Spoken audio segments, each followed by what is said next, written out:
shortly.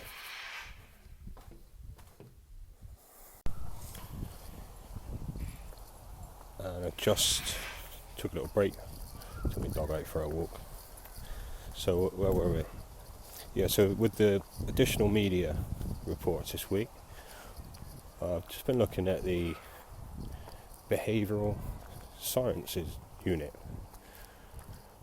which advised to government policy on basically predictive behaviour through techniques such as they'll have taglines and pins on the government website with specific phrases such as worrying about the coronavirus, redundancy, furlough, which are then tracked in terms of number of hits. So they've been doing this since, I've seen it dated back to March. And so they know what triggers us, basically. They're following which things will create peaks and it's more interest and less interest in the topic at hand.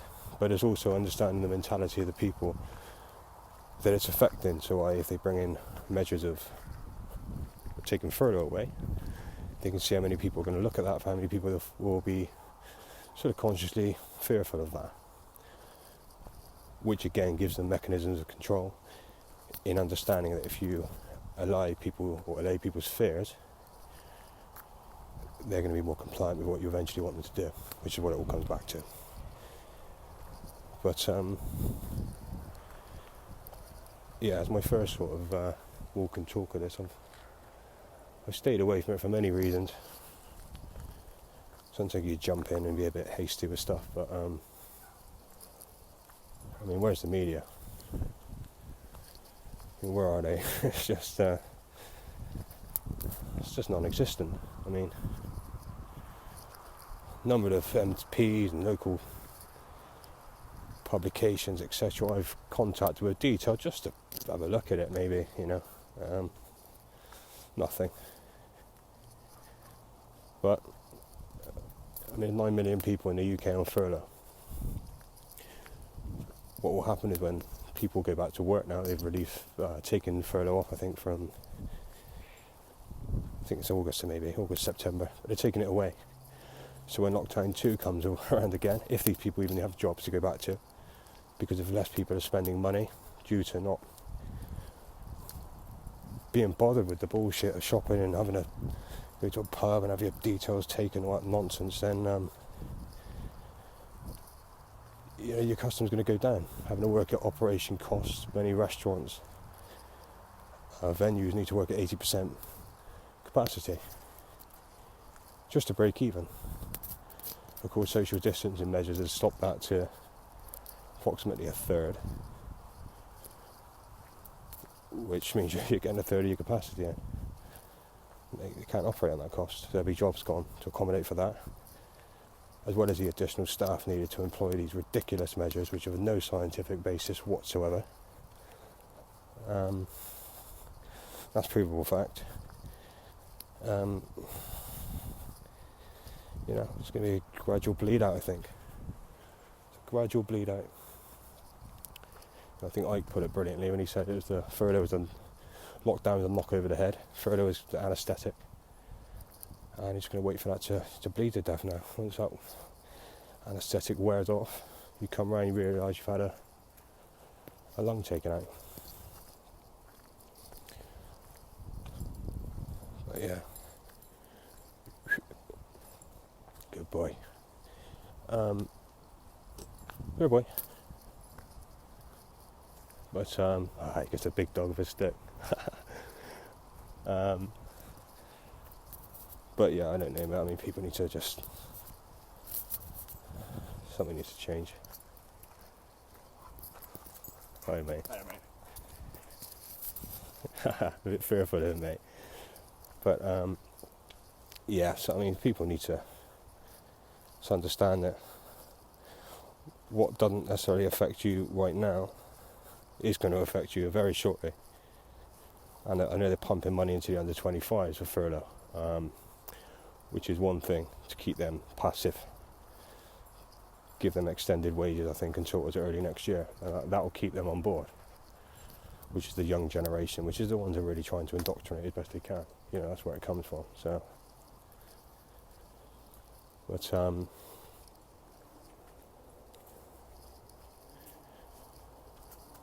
yeah, who knows? It's all ended in a heartbeat. That's the thing. So easily. All it takes is just for people to just stop acquiescing, just stop complying, stop doing what they're doing. It's gone straight away. One big name to come out in the media with a bit of respect or notoriety, and this is over in a heartbeat. That's why I have so much hope, essentially, for what's going on, because I know it's such a simple way to end all of it, which none of it's been scientifically proven. That's not me saying that. If anybody that's listening to this that hasn't looked into this already, just go and look at it again. You'll quickly find things don't add up.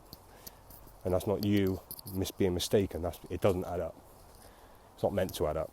There's contradictions left, right and centre, because the intention of this, amongst many other things, to crush small businesses, to take away the independent livelihoods of people, keep them separated so we can't speak, affect our psychological behaviour, engineering us in a way that we want to keep away from each other. We see each other as fearful and dirty and spread of viruses, which they're going to move on to animals, which are already doing, cutting away the food supplies, which will hit harder if they bring around a global lockdown too, which is the plan. Which I'll just say on that, actually, because there's many people who've done a lot of good work on this. You've got Dr. Stefan Lanko, proven in German High Court that measles does not exist, provable. Yet around the rest of the world, they still hand out vaccines, such as the MMR vaccine for that. Dr. Andrew Kaufman, who's been phenomenal. His attention to detail, which, he's not the only doctor saying that. Dr. Thomas Cowan. There's many doctors who have come out in support of this. Dr. O'Shea is another one. He said it just doesn't exist. But they're saying it's been isolated in many of the papers now, as few people have begun to address recently, which I've been saying for a long time. They're not isolating anything, not unless you call isolating, you change the meaning of the word to involve either antibiotics or cultured cells. Now that completely changes the meaning of that. That's not isolation, which, the people that follow these procedures should know. But they don't, because they're just repeating the following process that they've always been told, but essentially never really looking at what it is that they're doing. And because of that, it's a sort of a baseless process, really, that's just been built on. When you look at the real foundation of it, is, has a virus ever been proven to be isolated, or purified, and it's just on its own, its pure form, put in a healthy host, and they get the symptoms you say it should give them. Never been done, never been proven in humans, not once, with viruses. Which begs you question, and the outcome of this, mate, we don't test on humans. Well, okay, don't say you do then. Very simple. I'm not asking anything other than the truth here. Don't say you're doing things which you're not doing, and then say, we can't do that. Well, okay, that's cool. But don't make claims which you know are untrue. Which Stefan Lank has proven. If you can read the document he put up, the Misconception of Virus, a fantastic short document he's wrote recently. I think it has Covid-19 relevance, so I'm assuming it was obviously since then.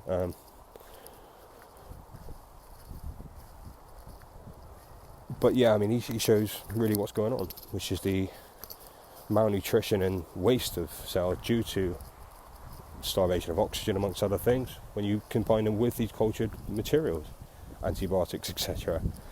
So then when you view it in the decayed sense, you're then assuming that because it's decayed and these viruses are there, that therefore they're causing the decay. And it's a real assumptive basis of proving anything, really. It's all assumption, all of it. And I've spoke to a few people who have said, oh, not fulfilled Koch postulates. Oh, well, what's Koch postulates? And almost the sort of meanderings that they take with that. Okay, well, you're the one that's, for SARS-CoV-1, the medical document, have the heading of it is complied in accordance to Koch postulates. So it must have some relevance to your medical processes, otherwise you wouldn't have put it in the headline of that. So it's obviously relevant, but then they don't realise that what they call Koch postulates has actually been reviewed and amended, firstly in regards to Rivers criteria, which takes away many of the fundamental aspects of doing that procedure, such as the isolation of the virus as opposed to it being in the culture cell, which completely changes it in its whole essence. There's some kids running around a minute. Come on, boy. Oh, I got a big dog. You got a big dog, mate. Got a big dog. We got a big dog. Here he is. Oh yeah, mate.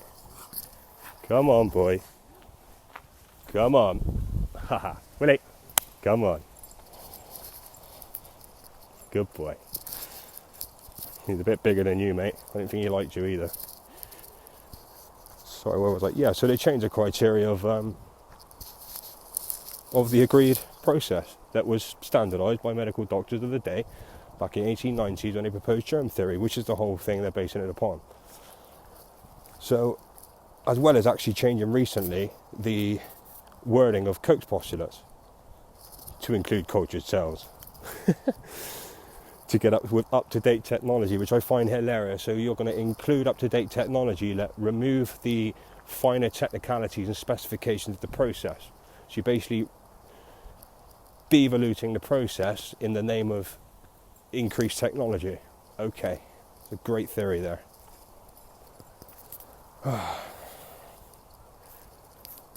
But yeah, I'm going to love you and leave you. We're nearly back to the car.